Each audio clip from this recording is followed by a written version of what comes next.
he discovered that she was the mother of his son, whom he and Evie. The digital clock on Fletcher Caldwell's desk read 9:47 a.m. when his life began to change, although he didn't know it yet. Sitting in his office on the 47th floor of the Caldwell Tower in Manhattan, he looked at the pile of CVs in front of him with the same disinterest that he had given to most things in recent years. The position of executive assistant had been vacant for 3 weeks, and none of the previous candidates had demonstrated the necessary competence to deal with the complexities of his professional and personal lives. "Mr. Caldwell, your next interviewee has arrived," his temporary assistant's voice sounded over the intercom. "Parlo Peters is waiting." Fletcher adjusted his navy blue tie, an automatic gesture his adoptive mother had taught him years ago. "You can send her in." The door opened, and Harlow Peters walked in with firm, determined steps.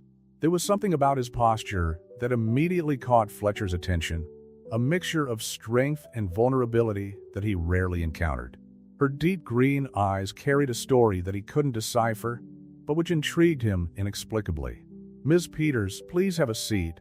He gestured to the chair in front of him, noticing how she held her briefcase with controlled strength. "Thank you for seeing me, Mr. Caldwell."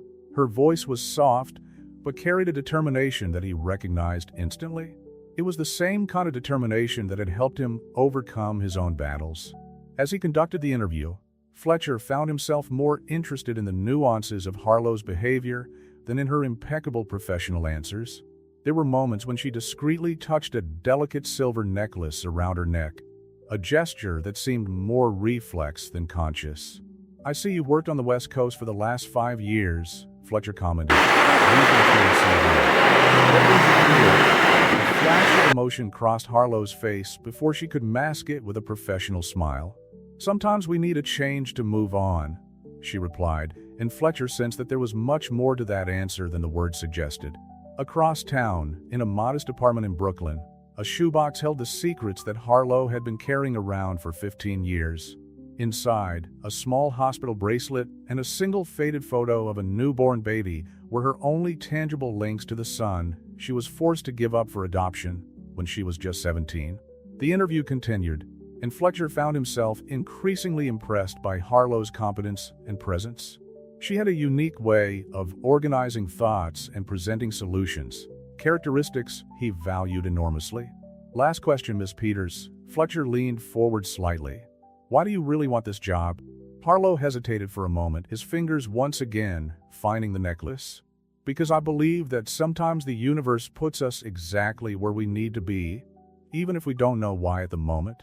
His answer, so honest and vulnerable, touched something in Fletcher that he kept carefully guarded. As an adopted son, he had always carried with him questions about destiny and purpose. His sister, Madison, who was also adopted, often said that some connections transcended blood and DNA. "You're hired." The words were out of his mouth before he could think twice. "Can you start on Monday?" Harlow's smile lit up his face, but his eyes retained that mysterious depth that so intrigued Fletcher. "Yes, of course. Thank you very much for the opportunity." That evening, as Fletcher drove his Tesla Model south down Fifth Avenue towards his apartment on the Upper East Side, his thoughts kept returning to his new assistant. There was something familiar about her, like a song you recognize but can't remember where you heard it. In her own apartment, Harlow held the faded photo of her son, her silent tears falling onto the weathered paper. She didn't know that, just a few kilometers away, in Madison Caldwell's house, there was a 15-year-old teenager who had her same green eyes. Fate had begun to weave its complex web, bringing mother and son together through connections that neither of them yet understood. Fletcher, without knowing it, would be the catalyst that would unite these lives separated by time and circumstance. As the city that never sleeps pulsed outside, 3 souls connected by invisible ties began a journey that would change their lives forever. Fletcher, in his apartment overlooking Central Park, watched the city lights, feeling a restlessness he couldn't name. Harlow, in her more modest apartment, carefully tucked the photo back in her shoebox, promising herself that one day she would find her son. And somewhere in between, fate smiled, knowing that sometimes the most tortuous paths lead to the most meaningful encounters. During Harlow's first week at Caldwell Tower, Fletcher noticed subtle changes in her routine that went beyond her new assistant's impeccable professional efficiency. Small details, like the coffee served exactly as he liked it without having to ask, or the way she anticipated his needs in meetings, created a sense of familiarity that he couldn't explain. "Mr. Caldwell, your sister Madison is online too," Harlow announced over the intercom on a particularly busy Wednesday. Fletcher answered immediately. Madison rarely called during business hours, unless it was important. "Maddie, has something happened?" "Fletcher, I need your help." Madison's voice sounded worried. "Nathan is determined to find his biological parents. I found him going through old adoption papers last night." Fletcher's heart raced. Nathan, his 15-year-old nephew, had always been a sensitive subject in the family. Madison and her husband had been extremely open about his adoption, but the teenager had recently begun to show a more intense curiosity about his origins. "Do you want me to talk to him?" Fletcher offered, watching through the glass wall as Harlow organized documents on her desk. Something in the way she moved her hands, precise and delicate, reminded him of his adoptive mother. "Please, he always listens to you," Madison sighed. "Maybe because you're adopted too." After hanging up, Fletcher remained pensive. His own journey of acceptance had been different. He had never felt the need to look for his birth parents, perhaps because his adoptive parents had completely filled that space in his heart. Harlow entered the room with a folder of documents, and Fletcher noticed that she looked paler than usual. "Is everything all right, Ms. Peters?" "Yes, just a slight indisposition," she replied, but her hands were shaking slightly as she handed over the papers. Fletcher realized that she had unwittingly overheard part of the conversation about adoption. "Do you have children, Ms. Peters?" The question slipped out before he could stop it. The silence that followed was thick with unspoken emotions. "No," she finally answered, her voice almost a whisper. "I don't." That night, while driving to Madison's house in the suburb of Greenwich, Connecticut, Fletcher reflected on Harlow's reaction. There was something in his eyes at that moment. An old pain, carefully guarded. Madison's house was a renovated colonial retreat with a well-kept garden and a swing on the porch that had been installed when Nathan was little. Fletcher found his nephew sitting on this very swing, fiddling with his cell phone with typical teenage intensity. "Hey, champ." Fletcher sat down next to him. "Your mom told me you've been doing some research." Nathan put the phone away, his green eyes, remarkably similar to Harlow's, Fletcher suddenly realized, fixed on the horizon. "Didn't you ever want to know, Uncle Fletcher, about your birth parents?" "Honestly, not much," Fletcher replied. "But each person deals with it differently, and that's okay." "I found some documents," Nathan continued. "I know that my birth mother was very young when she had me. 17. Fletcher felt a tightness in his chest. The same age Harlow would have been 15 years ago. A strange coincidence that made his mind wander. "Sometimes I wonder if she thinks about me," Nathan confessed. "If she regrets it." "Nathan," Fletcher chose his words carefully. "Sometimes people make difficult decisions out of love. That doesn't mean they don't care." Inside the house, Madison watched the conversation through the window, her own silent tears falling. She had always known this day would come, when her son would want answers she couldn't give him. Back at his apartment later that evening, Fletcher couldn't get out of his head the coincidences that were starting to pile up. Harlow's age, his green eyes so similar to Nathan's, his reaction to the conversation about adoption. His phone vibrated with a message from Harlow. "Mr. Caldwell, I've rearranged your schedule for tomorrow. I've also arranged a lunch with the West Coast investors." Professional as ever, but Fletcher realized that she had sent the message at 1:47 in the morning. She was also sleepless with her own thoughts and secrets. In her Brooklyn apartment, Harlow once again held the faded photo of her baby. The coincidence of working for a man whose adopted nephew was the same age as her lost son was almost too cruel to bear. But she needed this job. She needed this new life in New York. Fate continued to weave its complex web, bringing these lives closer and closer together, like an elaborate jigsaw puzzle that slowly reveals its full picture.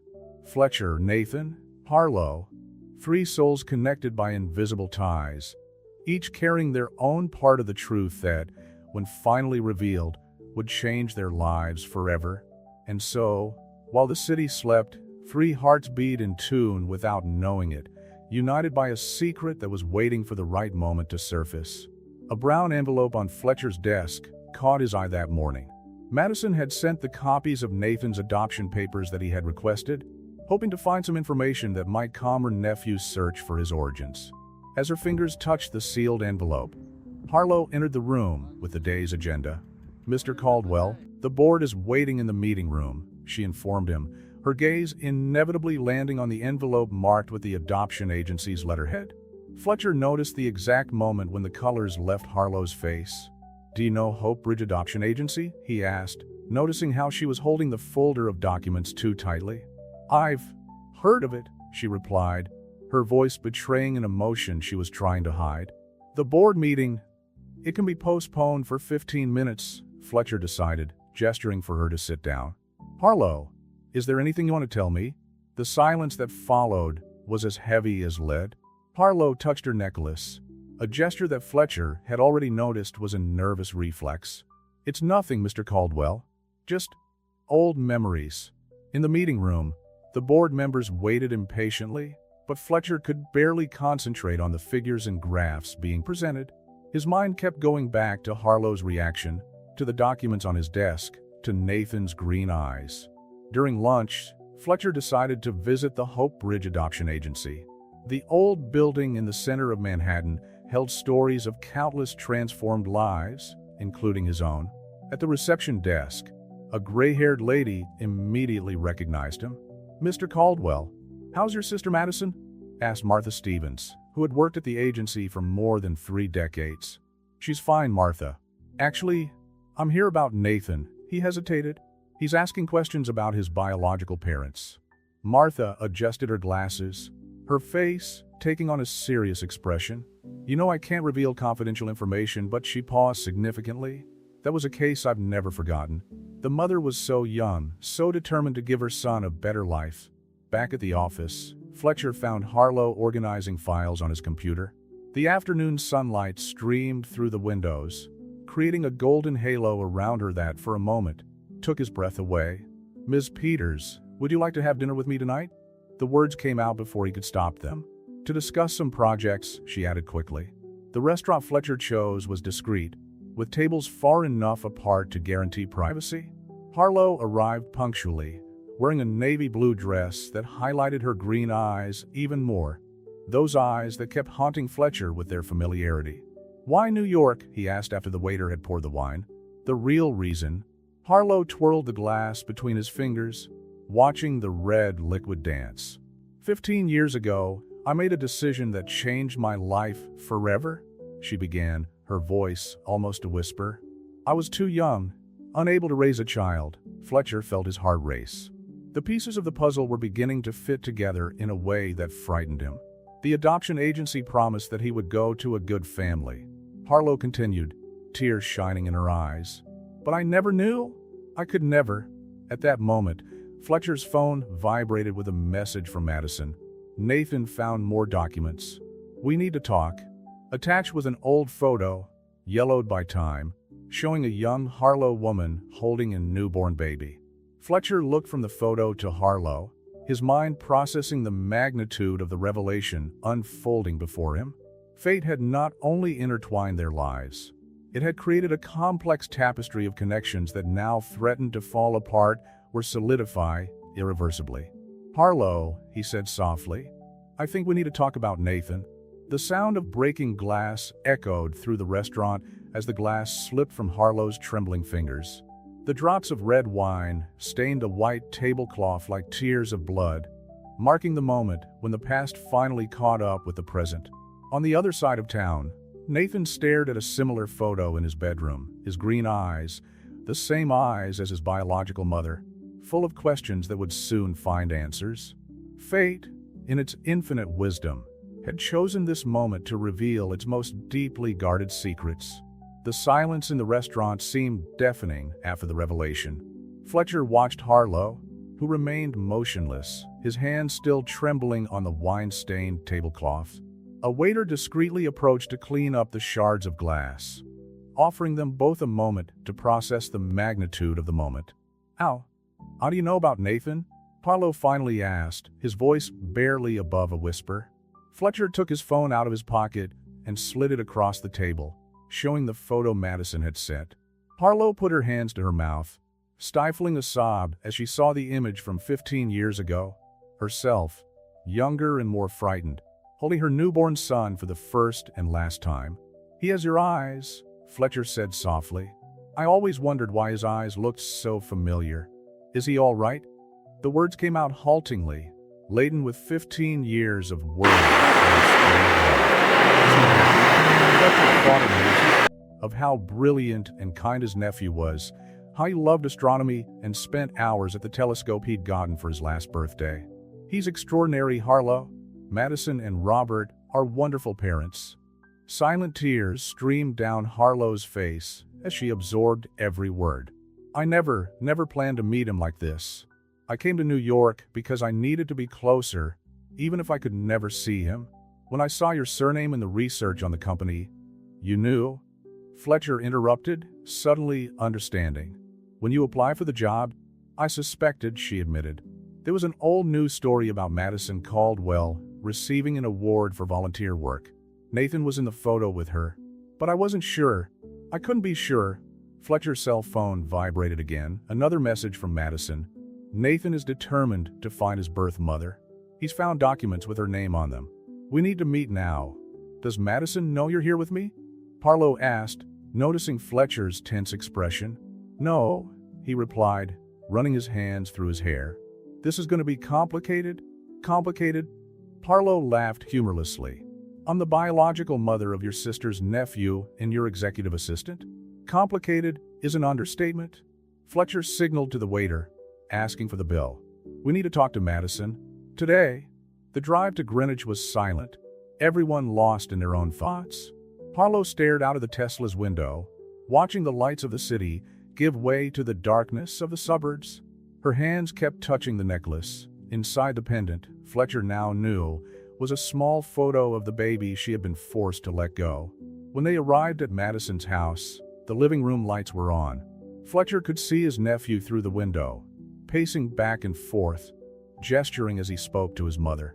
"Wait here a moment," Fletcher asked Harlow, who nodded, his face pale in the moonlight. Madison opened the door before he even rang the bell. "Fletcher, thank God." Nathan found. She stopped when she saw Harlow standing by the car. Even from a distance, even 15 years later, the face was unmistakable. She had studied that same photo on the adoption papers hundreds of times. "Oh my God," Madison whispered, her legs weakening. Fletcher took her by the arm and guided her to the sofa. "Mom!" Nathan appeared at the top of the stairs. "Uncle Fletcher," I found. His eyes, those striking green eyes, moved beyond the open door, meeting Harlow's. Time seemed to freeze at that moment. Time seemed to freeze in that moment. Mother and son, seeing each other truly for the first time in 15 years. "You're her," Nathan said, his voice trembling. "You're my birth mother." Harlow took a hesitant step into the house, his legs barely supporting his weight. "Nathan." Madison stood up, instinctively moving to stand between her son and a newcomer, years of maternal instinct taking over. Fletcher placed a gentle hand on her shoulder. "Maddie," he said softly, "I think we all need to talk." Nathan walked slowly down the stairs, his eyes never leaving Harlow's face. There were so many questions in his gaze, so many conflicting emotions. "Why did you give it to me?" he asked, his voice carrying the weight of 15 years of doubt. "Because I loved you too much to give you less than you deserved," Harlow replied, the words she had mentally rehearsed for years finally finding voice. "And you deserve parents who could give you everything, not just a frightened teenager unable to raise a child." Madison let out a restrained sob, recognizing in Harlow's words the same love she felt for Nathan, a love that transcended biology and circumstances. In that living room in Greenwich, for lives intertwined by fate began to discover that sometimes love has enough room to include all kinds of families. Dawn found the Caldwell family still gathered in the living room, cups of cold coffee forgotten on the coffee table. It had been a long night, full of stories, tears, and revelations that none of them were quite ready to process. Nathan was asleep on the sofa, exhausted after hours of talking. Madison covered him with a blanket, her fingers gently brushing the hair away from her son's forehead, a gesture she had repeated countless times over the last 15 years. "He's had nightmares ever since he was little," Madison commented softly, turning to Harlow, who remained seated in the armchair. "He always calms down when I touch his hair like this." Harlow swallowed, her hands instinctively moving as if to memorize the gesture. "I used to have nightmares too," she revealed. "My mother used to do the same thing." Fletcher watched the two women interact with a mixture of admiration and apprehension. The initial tension had given way to something more complex, a silent understanding between two mothers who loved the same son in different but equally profound ways. "Robert will be home this afternoon," Madison said, referring to her husband who was at a conference in Seattle. "He needs to know about all this." "I understand if you want me to keep my distance," Harlow offered, his voice trembling slightly. "It was never my intention to cause trouble." "No," Nathan muttered, surprising everyone by revealing that he was awake. "I don't want you to leave. Not now that I've finally found you." Fletcher felt his heart squeeze when he saw the look Harlow and Nathan exchanged. It was like watching two halves of the same soul recognize each other after years apart. "Maybe," Fletcher interjected, "we can find a way forward that works for everyone. Nathan deserves to know his full story, and you too," he looked between Madison and Harlow, "deserve the chance to find out how you can make it work." Madison nodded slowly. "Nathan has always been our son, Harlow. That's never going to change. But maybe there's room for more love in his life." "I never wanted to take your place," Harlow assured her, tears silently flowing. "I just wanted to know that he was okay, that he was happy. And now that I've met him," she paused, searching for the right words, "now I see that I made the right choice 15 years ago. You are exactly the family I prayed he would have." Nathan got up from the sofa, moving hesitantly toward Harlow. Can I hug you?" The moment when mother and son hugged for the first time in 15 years would remain etched in the memory of everyone present. It was as if time had simultaneously stopped and sped up, filling the void of lost years with a single gesture of pure, unconditional love. Fletcher only realized he was crying when he felt Madison's gentle touch on his shoulder. His sister also had tears in her eyes, but her face showed a serenity he hadn't expected to see. "Sometimes," Madison whispered to him, "love doesn't get smaller when it's divided. It just grows to accommodate more people." The morning sun finally began to come through the living room windows, bathing the scene in a golden light that seemed to bless this new beginning. Nathan was still in Harlow's arms, and now Madison had joined the embrace, creating a circle of love that transcended convention and expectation. "Uncle Fletcher," Nathan called out, holding out his hand to him. "You're part of this too." Fletcher approached, being pulled into that collective embrace that symbolized much more than a simple reconciliation. It was the birth of a new form of family, one that proved that love has infinite ways of manifesting itself. "We need to set some limits," Madison said eventually, always the voice of reason. "Do it the right way, for everyone's sake, especially Nathan's." "I agree," Harlow replied, still holding his son's hand. "We can take it slowly, find out how it works for all of us." Fletcher observed how Harlow naturally took a stance that complemented rather than competed with Madison. It was as if she instinctively understood her role in this new family dynamic. "What about work?" Fletcher asked softly, suddenly remembering the complexity of his own relationship with Harlow. "One thing at a time," Harlow replied, exchanging a meaningful glance with him. "First, we need to build solid foundations here." Nathan yawned, the emotional exhaustion finally catching up with him completely.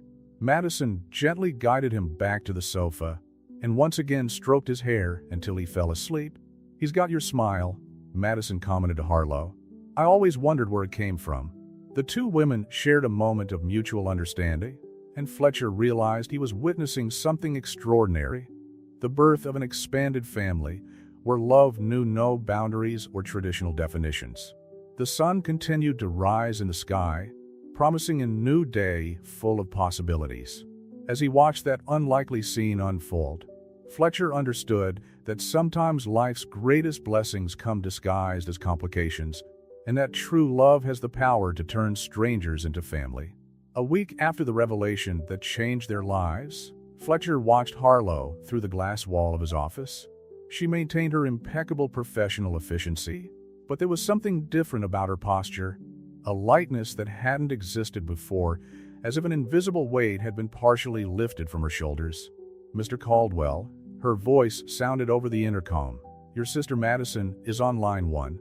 Fletcher answered immediately, noticing how Harlow was discreetly trying not to show his interest in the call. "Maddie, how are things?" "Nathan keeps talking about Sunday," Madison replied, referring to the planned lunch where Harlow would formally meet Robert. "Fletcher, could you come first? I need moral support." "Sure," he agreed, his eyes meeting Harlow's through the glass.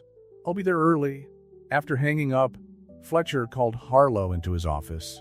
She entered with her usual professional grace, but her nervous fingers betrayed her anxiety as she touched the necklace, a habit that now carried even more meaning. "You look worried about Sunday," he commented softly. "Robert might not accept me as Madison," Harlow confessed, sitting down for the first time uninvited. A small change that didn't go unnoticed by Fletcher. "What if he thinks I'm a threat?" "Robert is a reasonable man," Fletcher assured her. "He just wants what's best for Nathan, like the rest of us." The silence that followed was charged with unspoken emotions. The dynamic between them had changed subtly since the revelation. Fletcher found himself increasingly aware of Harlow's presence, not just as his assistant or as his nephew's biological mother, but as a woman who intrigued him on levels he wasn't yet ready to examine. "Maybe I should look for another job," Harlow suddenly suggested, "to simplify things." "No."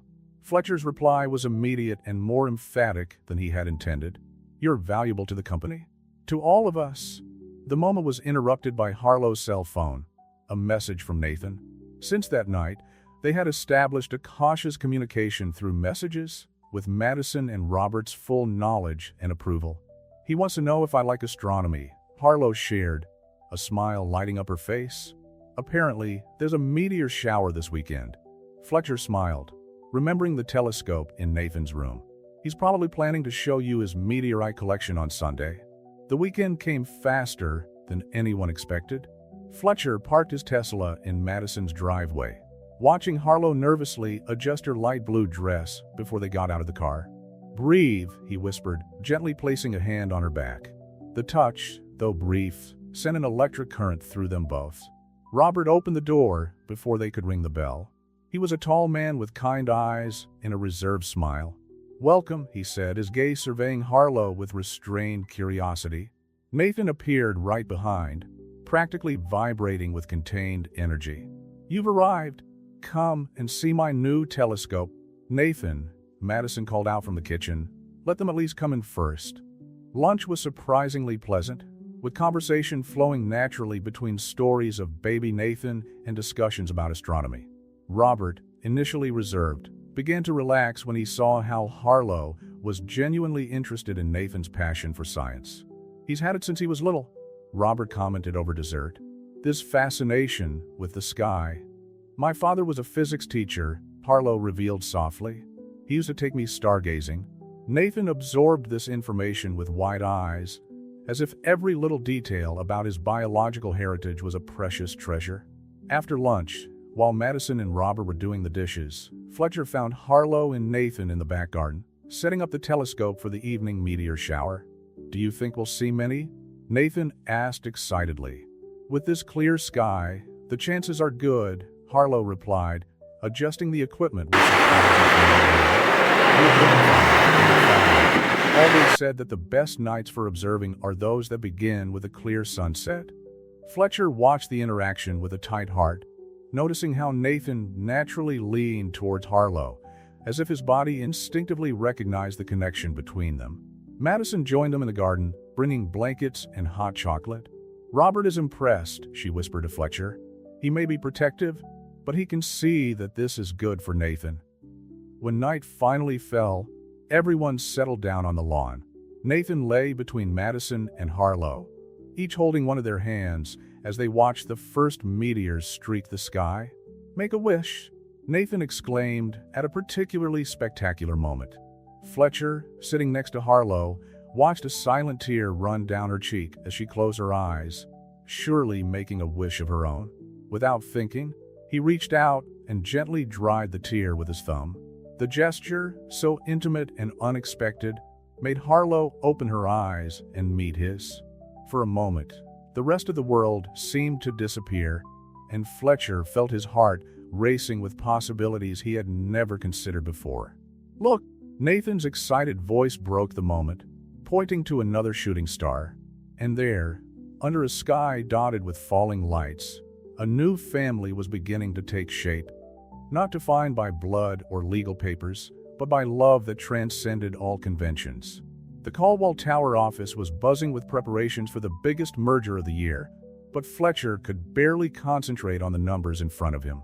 His thoughts kept going back to that night under the shooting stars, to the moment when his thumb had touched Harlow's cheek, to the electric current that seemed to pass between them.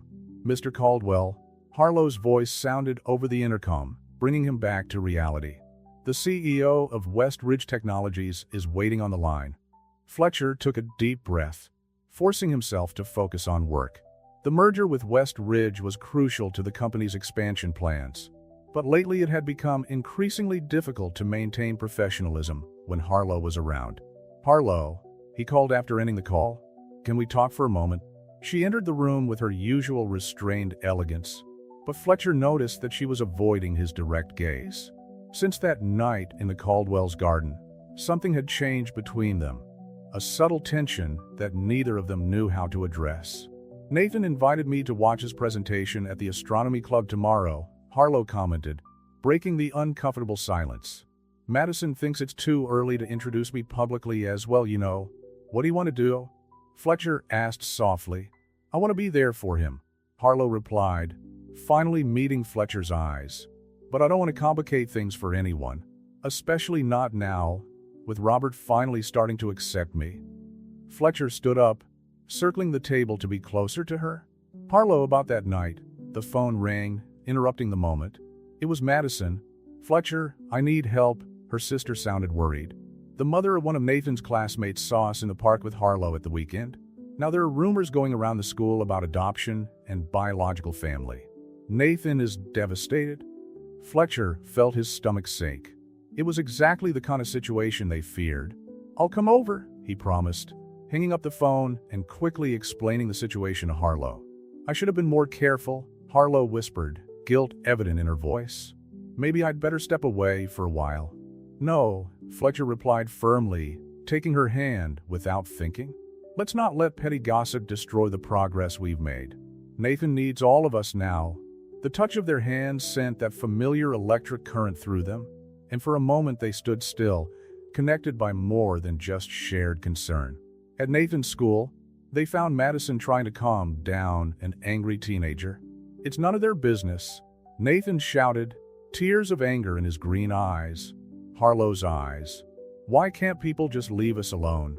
"Because sometimes people don't understand that family is more than blood," Harlow replied softly, entering the meeting room where they were sitting. His presence made Nathan stop immediately.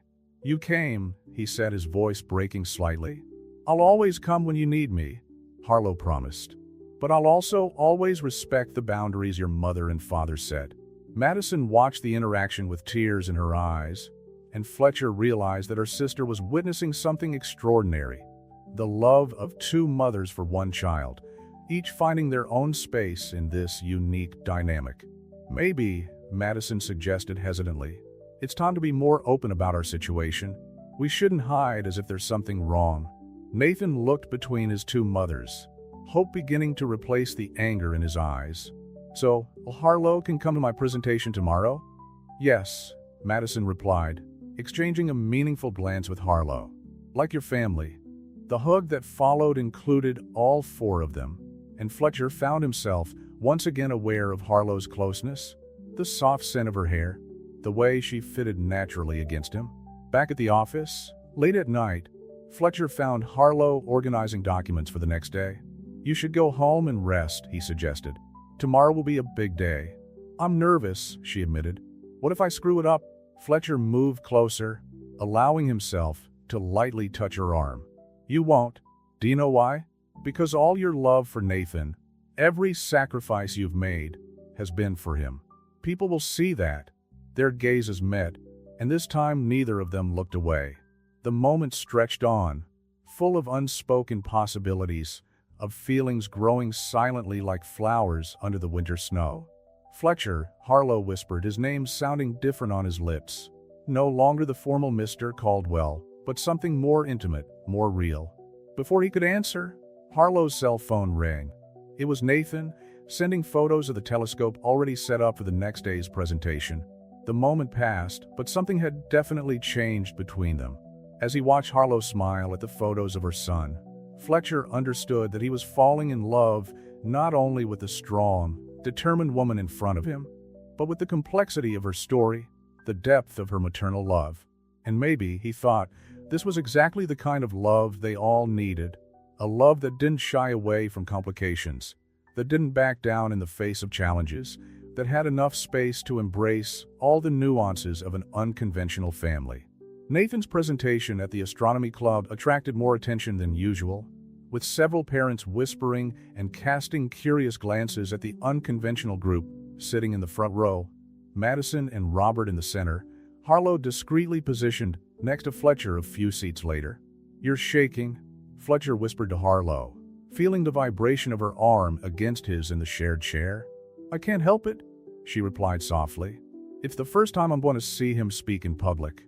When Nathan took to the stage in the school auditorium, nervously adjusting his telescope, his green eyes immediately met those of his two mothers. The smile he gave, that smile that Harlow was beginning to recognize as a younger version of her own, seemed to light up the whole room. "Good evening, everyone," Nathan began, his initially hesitant voice gaining confidence. "Today I'm going to talk about how binary stars teach us that sometimes the most complex systems are the most beautiful." Fletcher felt Harlow hold his breath next to him. The metaphor didn't go unnoticed by anyone in the front row. It was Nathan's way of processing his own familiar situation through the astronomy he loved so much. "Binary systems are stars that orbit each other," he continued, projecting impressive images onto the screen behind him. "For a long time, astronomers thought they were anomalies. Today we know that they are more common than lone stars." Madison discreetly wiped away a tear, while Robert held her hand tightly. A few rows back, the whispers continued, but now they had a different tone, one of admiration for the maturity with which the teenager approached such a personal subject. "The gravity that holds these stars together," Nathan continued, "is the same force that keeps us all connected here on Earth. It's invisible, but it's real and powerful." Fletcher felt Harlow's fingers lightly brush his in the darkness of the auditorium. It was an accidental touch, but neither of them moved away. There was something comforting about the closeness, something that transcended the complex situation they were in. After the performance, while the other parents and students dispersed, Nathan ran up to their families with a beaming smile. "Did you see? The photos turned out great, didn't they?" "They were amazing, love." Madison hugged him first, followed by Robert. When it was Harlow's turn, there was a moment of hesitation, not from her or Nathan, but from the surroundings. Some parents were still watching, some with curiosity, others with ill-concealed judgment. It was Nathan who broke the tension by hugging Harlow tightly. "Thank you for coming," he whispered. "It means a lot to me." The school principal, Dr. Bennett, approached the group with a genuine smile. "Nathan, that was one of the best presentations I've ever seen in the astronomy club. And what a beautiful metaphor about family." His public and positive comment seemed to dissipate some of the tension in the room. Other parents began to approach, some even congratulating Madison and Robert on the maturity with which they were handling the situation. Later, while the group celebrated at a nearby restaurant, Fletcher watched as Harlow interacted naturally with everyone, finding her place in that unique family dynamic.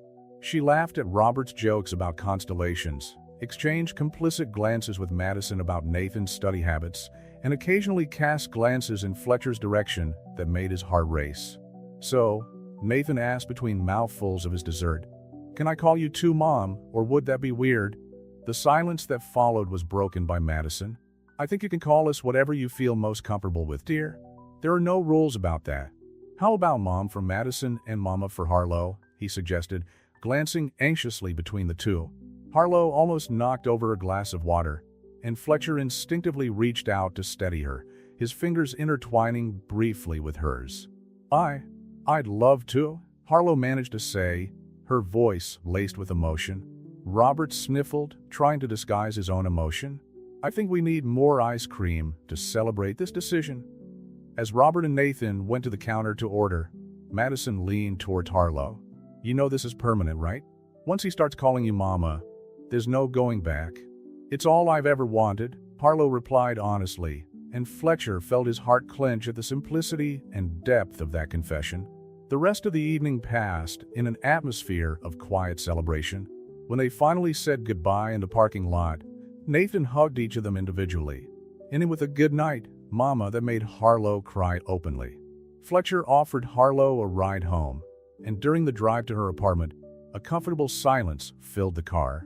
The city lights danced across the windshield, creating shadows that seemed to cradle all the unspoken feelings between them.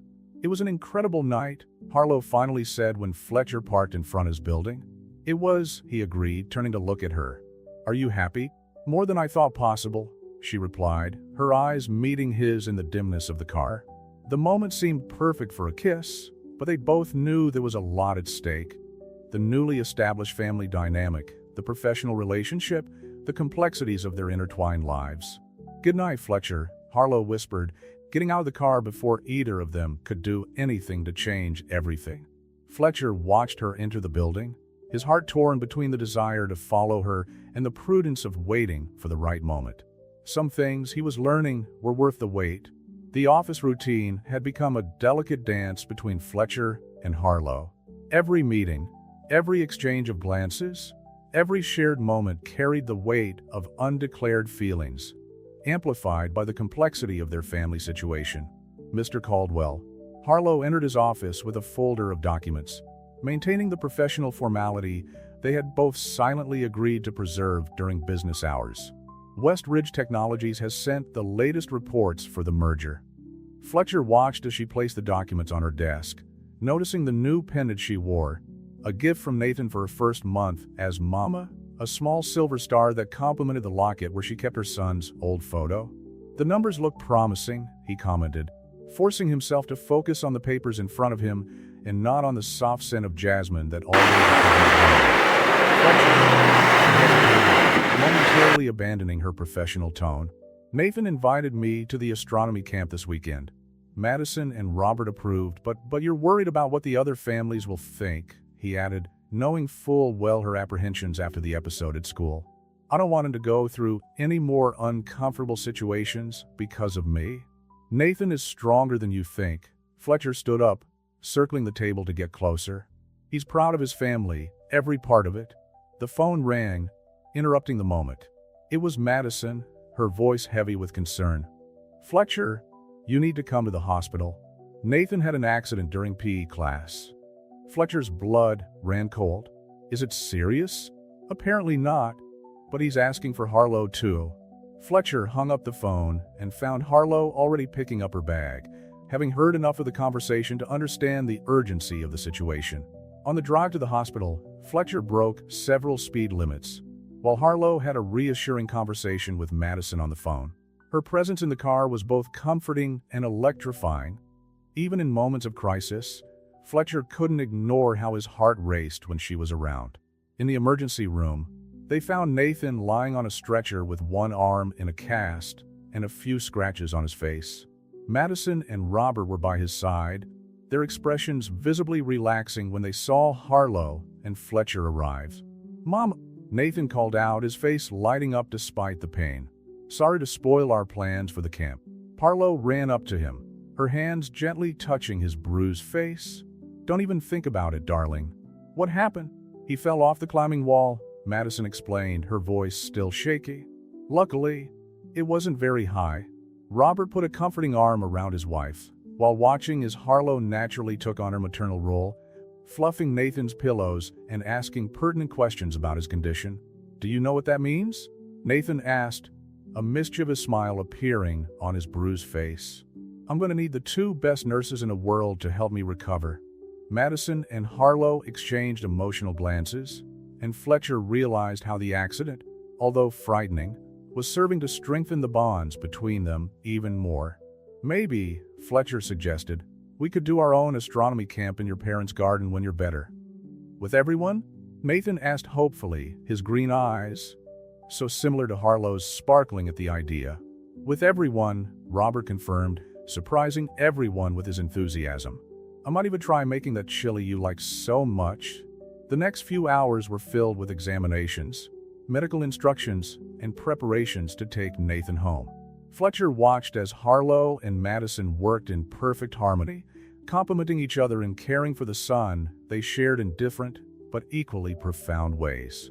It was late at night when they finally left the hospital. Nathan had insisted that Harlow come with them to the house in Greenwich, and no one had the courage to deny his request. "Are you coming too, Uncle Fletcher?" Nathan asked sleepily, the painkiller starting to take effect. Fletcher exchanged a quick glance with Harlow before replying, "Of course, champ. Someone needs to make sure you don't try to climb anything with that arm in a cast." In the car, following Robert and Madison's SUV down the dark highway, Fletcher felt Harlow relax for the first time since they received the news of the accident. "You've handled all this very well," he commented softly. "It's strange," she replied after a moment's silence. "For 15 years, I imagined what it would be like to be there for the important moments in his life, his first steps, his first day at school, his first girlfriend. I never thought about the first broken arm, but somehow, being there today was like a part of my heart finally finding its place." Fletcher reached out, finding her hand in the dark of the car.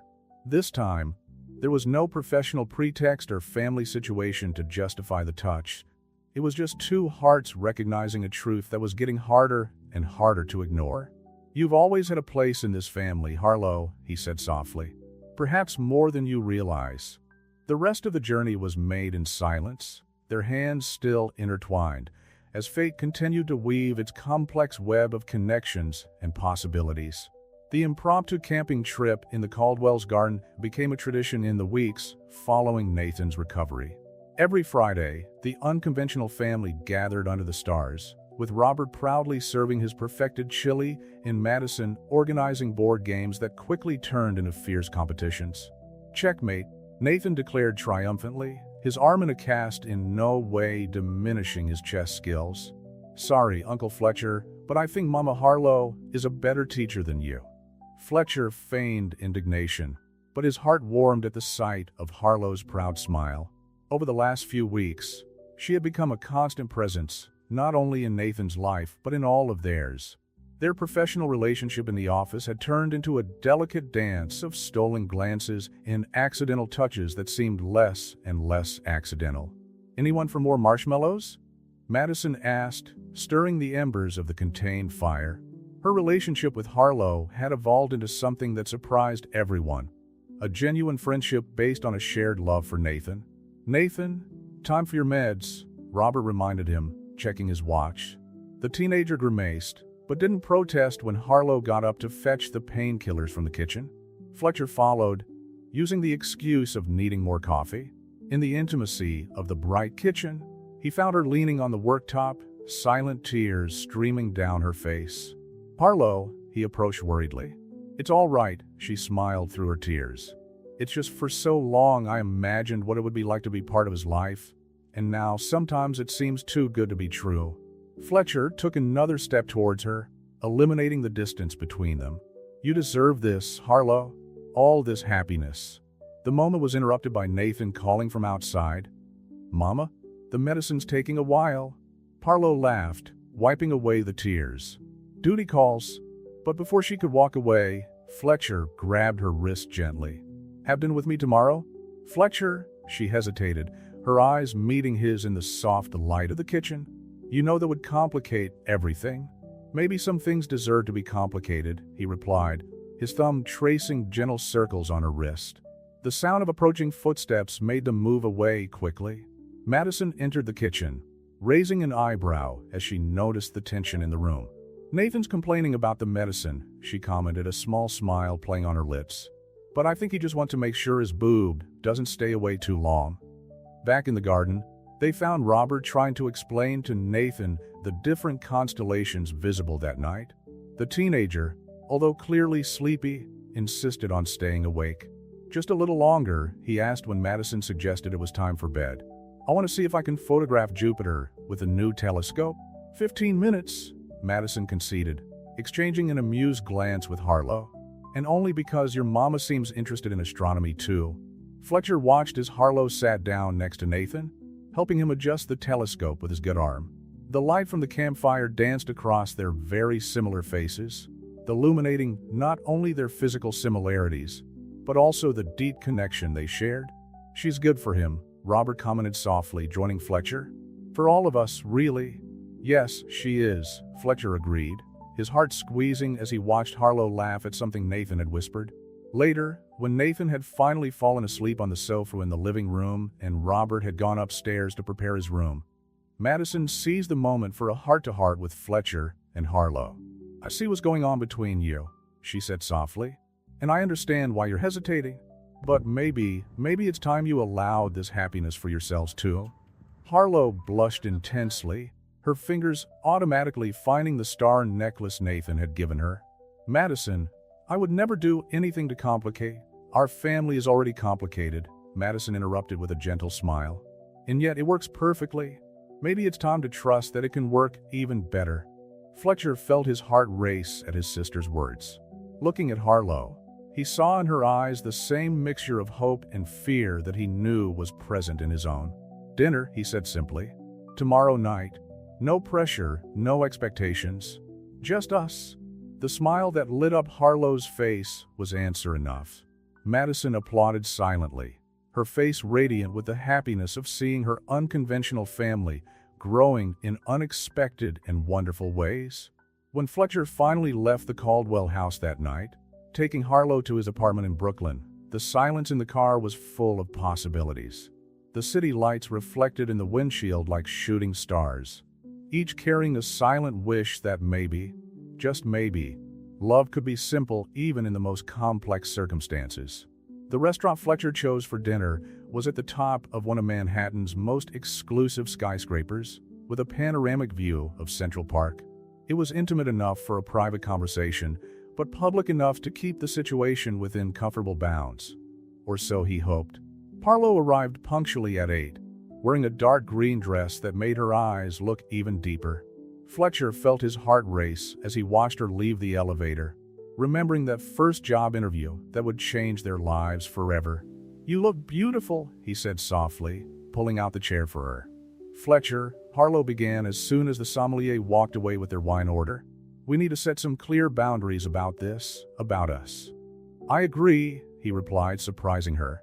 That's why I chose this place. Neutral, public, no pressure. The wine was poured, and for a moment they both occupied themselves with their glasses, avoiding the weight of the moment. It was Harlow who broke the silence. Nathan texted me earlier. He said he's glad we're having dinner together. Fletcher almost choked on his wine. How did he? Madison, they both said at the same time, and laughed, breaking some of the tension. She's been amazing through all of this, Harlow continued, his fingers playing with the star pendant. Sometimes I wonder if I deserve so much understanding. You deserve everything, Harlow, Fletcher said, his hand finding hers on the table. What you did 15 years ago was an act of immense love. Tears glistened in her eyes. Did you know that Nathan asked me about my parents yesterday? He wants to meet his biological grandparents. And how do you feel about that? Scared, she admitted. My parents, they didn't approve of my decision to give Nathan up for adoption. We haven't spoken since. Fletcher squeezed her hand gently. Maybe it's time to heal all the wounds of the past. Dinner progressed with a natural intimacy that surprised them both. They talked about work, about Nathan, about their own childhoods. Fletcher told of his own journey as a foster child, and Harlow shared memories of the years he watched families in the park, wondering if his son was happy. Would you dance with me? Fletcher asked as soft music began to play in the almost empty restaurant. On the makeshift dance floor, with the lights of Manhattan twinkling around them, the world seemed to disappear. Fletcher held Harlow by the waist, and she rested her head on his shoulder, as if it were the most natural place in the world to be. "This is going to change everything," she whispered against his neck. "Some changes are worth it," he replied, his lips brushing lightly against her temple. The moment was interrupted by Harlow's cell phone. It was Nathan, sending a photo of the night sky through his telescope. "Look what I've captured. Mama, you need to see this for yourself." Fletcher smiled as he read the message over her shoulder. "He won't give up until he's got us all camping in the garden again." "He's persistent," Harlow agreed, putting the phone away. "Like his mother." "Like both his mothers," Fletcher corrected softly. When they left the restaurant, the evening was surprisingly mild for New York. They decided to take a walk through Central Park, their hands naturally meeting as they walked. "Fletcher," Harlow stopped by the lake, the moonlight reflecting on his face. "If this goes wrong—" "It won't," he interrupted gently. "Do you know why? Because you're already part of the family. What's happening between us? It's just the universe recognizing what our hearts already know." He leaned in slowly, giving her enough time to pull away if she wanted to. But Harlow remained where she was, her green eyes fixed on his. When their lips finally met, it was as if all the stars Nathan loved to watch had exploded simultaneously. The kiss was soft, tentative, full of promise and possibility. Harlow had tears in her eyes, but also a smile that lit up her whole face. "Worth it?" she asked softly. "Absolutely worth it," he replied, pulling her into another kiss. Fletcher's cell phone vibrated. It was a message from Madison with several photos of Nathan asleep cuddled up to the telescope. "I guess our favorite astronomer couldn't wait up for the dinner report," he laughed. Harlow looked at the photos with maternal love evident on every feature of her face. "We need to do this right, Fletcher. For him. For all of us. One day at a time," he promised, entwining his fingers in hers. "Building something solid, something real." As they walked back to the car, the city pulsed around them with its characteristic energy. But inside the bubble of happiness they had created, the world seemed softer, more full of possibilities. "Tomorrow will be interesting at the office," Harlow commented with a small smile. "We can keep it professional during work," Fletcher assured him. "Although I can't promise not to smile every time I see you." The drive to Harlow's apartment was filled with sweet anticipation for the future that was beginning to unfold before them. When Fletcher parked, they both knew that something fundamental had changed, not just between them, but in the complex fabric of their unconventional family. The news of Fletcher and Harlow's relationship spread through Caldwell Tower like a quiet but persistent whisper. Staff noticed the small changes, the shared glances during meetings, the discreet smiles in the corridors. The way Fletcher seemed lighter, happier. "The shareholders are asking about the merger with West Ridge," Harlow reported during a morning meeting, maintaining his impeccable professionalism despite the urge to touch Fletcher's hand on the conference table. "Set up a video conference for tomorrow," he replied, equally professional. "And Harlow, about dinner with your parents this weekend?" Tension immediately filled the room. After weeks of Nathan's insistence, Harlow had finally agreed to try to reconcile with his parents. The last time she had seen them was when she left home at 17, pregnant and determined to give her baby the best life possible. "Madison and Robert have agreed to accompany us," Harlow said, her voice trembling slightly. "Nathan is so excited to meet his grandparents that he can hardly think of anything else." Fletcher rose from his chair, closing the distance between them. Now that they were alone in the conference room, there was no need to keep up appearances. "You don't have to do this if you're not ready." "Yes, I do," she replied, allowing herself to rest her head on his chest. "For Nathan, for me, for us." The restaurant chosen for the date was in a quiet neighborhood in Connecticut, far from the prying eyes of Manhattan. Harlow had spent hours getting ready, switching between different outfits until Fletcher gently suggested the blue dress she had worn on her first date. "They're here," Madison informed them as the group entered the restaurant. Richard and Eleanor Peters were sitting at a table at the back, looking as nervous as their daughter. Nathan, who had insisted on wearing a tie for the occasion, shook Harlow's hand. "It's all right, Mama. We're all here with you." The moment Eleanor saw her grandson for the first time was electrifying. Her hands flew to her mouth, stifling a sob as she recognized the same green eyes that her daughter had inherited from her. Harlow, Richard stood up, his voice breaking. You look beautiful." The hug that followed was 15 years too late, full of regret, forgiveness, and hope. Eleanor joined them, forming a circle of reconciliation that made the other restaurant customers discreetly wipe away tears. "We were so foolish," Eleanor whispered, holding her daughter's face between her hands. "So proud and blind. Forgive us, darling." Madison and Robert watched the scene with obvious emotion, while Fletcher kept a protective hand on Harlow's back, offering silent support. "This is Nathan," Harlow finally said, introducing his son to his grandparents. "And this is his family, Madison and Robert, who are wonderful parents, and Fletcher, your boyfriend," Nathan added with a mischievous grin, making everyone laugh and breaking the remaining tension. Dinner progressed with stories being shared, occasional tears being shed, and bridges being rebuilt.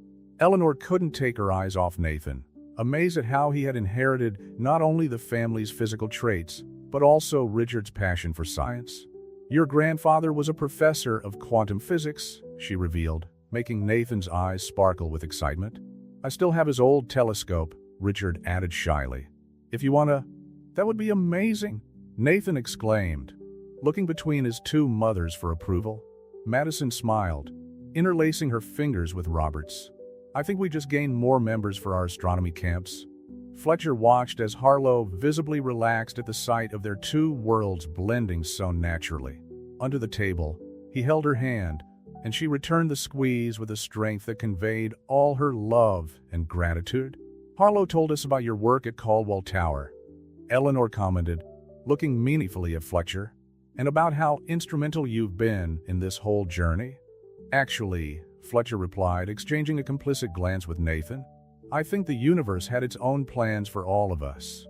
By the time dessert arrived, Nathan had convinced his grandparents to take part in the next garden camp, and Eleanor was already planning to prepare her famous chocolate chip cookies that Harlow had loved so much in childhood. "See?" Fletcher whispered to Harlow as they watched the lively interaction between the generations. "Some stories deserve a happy ending." "It's not an ending," she replied, leaning in to gently kiss his lips. "It's just the beginning." The weeks that followed the reconciliation dinner brought a new dynamic to the Caldwell's expanded family. Astronomy camps in the garden now included Eleanor's cookies and Richard's fascinating explanations of quantum physics, which made Nathan's eyes shine even brighter. At Caldwell Tower, Fletcher and Harlow had found a delicate balance between professionalism and their growing relationship. The employees had already gotten used to the subtle change in the dynamic between the CEO and his executive assistant, especially after the merger with West Ridge was successfully finalized. "Mr. Caldwell." Harlow walked into his office on a particularly busy Thursday. Madison called. "Nathan wants to make a special announcement at dinner tonight." Fletcher smiled, recognizing the twinkle in Harlow's eyes that always appeared when she talked about her son. "Did he give you any hints about what it is?" "No," she replied, sitting down in the chair opposite his desk. "But he seemed very excited." Madison mentioned something about a presentation at school. Dinner was scheduled for Nathan's favorite restaurant in Greenwich, a cozy place that had become the scene of several family celebrations in recent months. When Fletcher and Harlow arrived, they found not only Madison, Robert, and Nathan, but also Richard and Eleanor already waiting. Finally, Nathan exclaimed, barely able to contain his excitement. "Can I make my announcement now?" Madison laughed, exchanging a complicit glance with Robert. "Go ahead, darling." Nathan stood up, straightening the tie he insisted on wearing on special occasions, a habit he had inherited from Fletcher. "I've been selected to take part in a special summer program at the Mount Wilson Observatory in California." The table erupted in congratulations. Richard, in particular, seemed on the verge of tears with pride. "It's one of the best programs in the country," he explained to the others. "Only 5 students are selected each year." "There's more," Nathan continued, his voice trembling slightly with emotion. "They allow 2 guardians to accompany the student during the program. And I wanted to ask if my 2 mothers could go with me." The silence that followed was charged with emotion. Madison and Harlow looked at each other, tears shining in their eyes. "Nathan," Madison began softly, "are you sure? This is your first big trip?" "Absolutely," he replied with conviction. "You're both my mothers, and I want to share that with both of you." Harlow covered her face with her hands, too emotional to speak. Fletcher gently put an arm around her shoulders, offering silent support. "I think this deserves a toast," Robert suggested, raising his glass. "To Nathan, who is not only making his dreams come true, but also teaching us every day about the true meaning of family." Dinner continued with plans being made for the summer trip. Eleanor promised to send cookies regularly by post, while Richard started listing all the astronomical phenomena Nathan should try to observe at the observatory. "Are you all right?" Fletcher asked Harlow softly, noticing that she was unusually quiet. "More than fine," she replied, her green eyes shining with tears of happiness. "It's just that sometimes it still feels like a dream. Having Nathan in my life, having all of them." "It's not a dream," he assured her, interlacing his fingers with hers under the table. "It's our reality now." Later that evening, as the group said goodbye in the parking lot, Nathan surprised everyone with one last announcement. "Oh, and I've decided that I want to give my graduation speech about unconventional family and how love transcends biology." Madison hugged her son tightly, while Robert masked his own tears. Eleanor and Richard watched the scene with emotional smiles, clearly amazed at the extraordinary young man their grandson had become. On the way back to Manhattan, Fletcher noticed that Harlow was unusually pensive. "$1 for your thoughts?" "I was thinking about how unpredictable life is," she replied, looking out of the window at the city lights. "A year ago, I was just a woman carrying a painful secret. Now you're a beloved mother, a reconciled daughter, a respected professional," Fletcher added, taking her hand. "And if you'll allow me, much more." Harlow turned to him, her green eyes, the same one she had passed on to Nathan, shining with curiosity. "Fletcher Caldwell, was that almost a proposal?" "Maybe," he smiled mysteriously, pocketing the small velvet box he had bought weeks ago. "But that's a story for another time." The rest of the journey was made in comfortable silence, filled only by the soft sound of the radio and the promise of more wonderful chapters yet to come in their unconventional but perfectly imperfect story. Under the starry New York sky, two hearts beat in tune, united not only by the love they felt for each other, but by the even greater love they shared for an extraordinary teenager who had transformed their lives in ways they could never have imagined. The auditorium at Greenwich Academy was packed for the graduation ceremony. In the front row, an unconventional family waited anxiously: Madison and Robert Caldwell, Richard and Eleanor Peters, and Fletcher Caldwell holding tightly to Harlow's hand, who could barely contain his excitement. "With pride, I present our class valedictorian, Nathan Caldwell," announced Principal Bennett, the same one who had witnessed the beginning of this unique family journey almost a year ago. Nathan stepped up to the podium wearing his navy blue gown, the merit badge shining under the stage lights. His green eyes, the same as Harlow's, roamed the audience until he found his family. "When I was asked to give the graduation speech," he began, "I thought a lot about what family means. A year ago, I thought I knew the answer.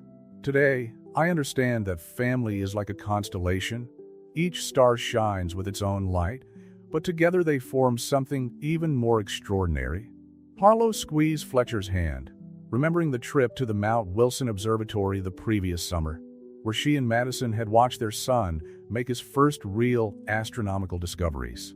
"I'm uniquely lucky to have two mothers," Nathan continued, his voice steady despite his emotion. "One who chose me to love from the very first moment, and another who loved me enough to make the hardest choice of all. And through them, I gained not just a family, but an entire universe of love." Madison discreetly wiped away a tear, while Robert hugged her around the shoulders. Eleanor and Richard, sitting just behind, smiled proudly at their grandson, who had brought so much light back into their lives. "I learned that true love doesn't diminish when it's shared. It expands like the universe itself. My mother Madison taught me about strength and unconditional dedication.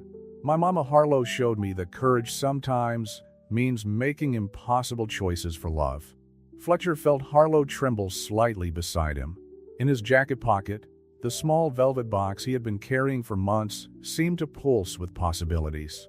And then there's my Uncle Fletcher, Nathan smiled directly at him, who showed us that sometimes fate is much bigger than some stories need time to find their perfect moment.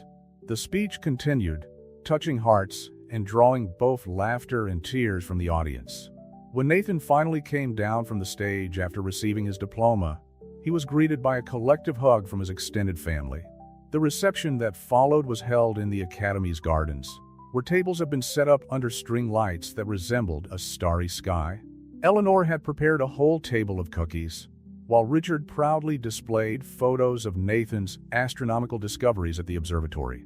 "He's extraordinary," Madison commented, watching her son receive congratulations from his colleagues. "And we have all of you to thank for that." "We're the ones to thank," Harlow replied, hugging the woman who had become not only his son's mother, but a true friend, "for everything you've done for him. For us." Fletcher chose that moment to ask for everyone's attention, his hand unconsciously touching the box in his pocket. "Nathan," he called out, "would you mind if I made a little speech too?" The teenager smiled knowingly, having been complicit in the preparations over the last few weeks. Madison and Robert exchanged complicit glances, while Eleanor held Richard's hand tightly. "Harlow," Fletcher began, turning to her, "a year ago, you came into my office looking for a job, and you found much more than that. You found your way back to Nathan, to your parents, and—" He paused, taking the velvet box out of his pocket and kneeling down. "I hope you found your way to me too?" Harlow covered his mouth with his hands, tears streaming freely down his face. Nathan had approached, standing next to Madison and Robert, all watching the moment with emotion. "Our story didn't begin conventionally," Fletcher continued, "but that makes it even more special. You taught me that true love doesn't follow rules or conventions. It just is." So, he opened the box, revealing a ring with a small sapphire star. "Harlow Peters, would you do me the honor of making our family constellation official? Will you marry me?" Harlow's yes was almost a whisper, but the kiss that followed spoke volumes. Nathan was the first to hug them, followed by all the other family members. "I knew you'd choose today," he exclaimed to Fletcher. "It's perfect, all together under the stars." The celebration took on a new meaning, with champagne being served and Eleanor improvising an emotional toast to family in all its wonderful and unexpected forms. Later, as the music played softly and the guests danced under the twinkling lights, Fletcher held Harlow in his arms, watching Nathan show off his new portable telescope to some colleagues. "Happy?" he asked softly. "More than I ever thought possible," she replied, her ring shining like a star of its own. "Who knew that job interview would change our lives like this?" "The universe knew," Fletcher smiled, kissing her softly, "just like Nathan always knew." And under the starry Greenwich sky, an extraordinary family celebrated not just a graduation, but the completion of a circle that began 15 years ago with a decision of love, a circle that was now expanding infinitely, like the very universe Nathan loved so much to study. The constellations above shone as silent witnesses that sometimes the most beautiful stories are those that defy convention, those that show us that love, in all its forms, is the most powerful force in the universe.